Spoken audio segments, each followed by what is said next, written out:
नाज़रीन, सेहतमंद माहौल लाइ सेहतमंद सरगर्मियों भी ज़रूरी आहिनि। उन सिलसिले में पनियाकिल में हसी बैडमिंटन मेमोरी क्लब पारां 5 शहीद बेनज़ीर भुट्टो बैडमिंटन टूर्नामेंट करायो वियो। इन हवाले से रिपोर्ट कर रहा है अयाज शेख।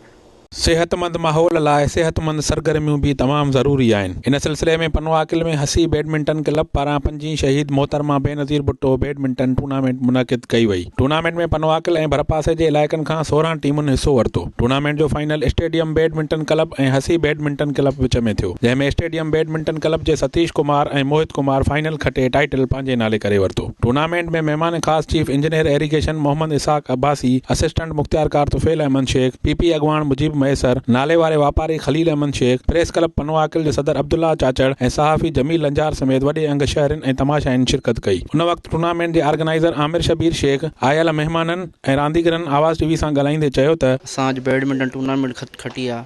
पोयों साल भी असां टूर्नामेंट खटीसीं मोहित कुमार ऐं मां, ऐं अॼु बि असां टूर्नामेंट खटी आहे। इहे प्रोग्राम थींदा रहनि त भली ॻाल्हि आहे, असांजे मुआशरे जी ख़ुशी जी ॻाल्हि आहे। सभिनी खे मुबारक हुजनि जंहिं बि हिसो वरितो। तमामु 5 ॾींहंनि खां टूर्नामेंट माशाल्लाह हले पई, अॼु हुनजी फाइनल थी वई ऐं तमामु सुठो मुक़ाबिलो थियो।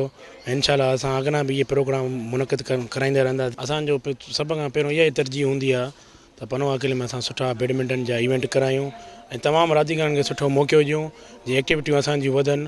मुंहिंजी सभ खां वधीक ज़ाती इहा कोशिशि हूंदी आहे त टूर्नामेंटूं करायूं, एक्टिविटियूं थियनि त जीअं सभिनी दोस्तनि खे मज़ो अचे। इहा मेला लॻंदा पिया। चाहियूं था त हितां जे एडमिनिस्ट्रेशन खे त पनवाकिल में टूर्नामेंटूं पंहिंजे गवर्नमेंट जे ख़र्चे ते बि कराइनि, जीअं ॿारड़ा इन रांदियुनि में वधि में वधि कोशिशि कनि खेॾण जे लाइ।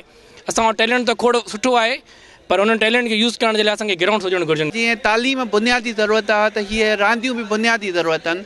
इहो बि it is a part of education.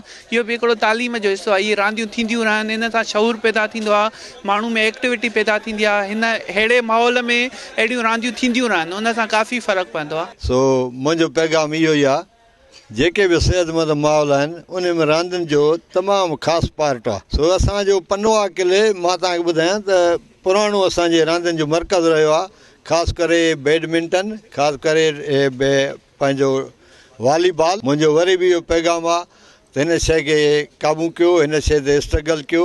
आख़िर में टूर्नामेंट में आयल सभिनी मुअज़्ज़िज़ महिमाननि खे अजरकनि जा तोहफ़ा पेश करे फाइनल में आयल टीमुनि जे रांदीगरनि खे ट्रॉफियूं ऐं मेडल ॾिना विया। कैमरामैन कुर्बान मलिक सां गॾु अयाज़ शेख, आवाज़ टीवी न्यूज़, पनवाकिल।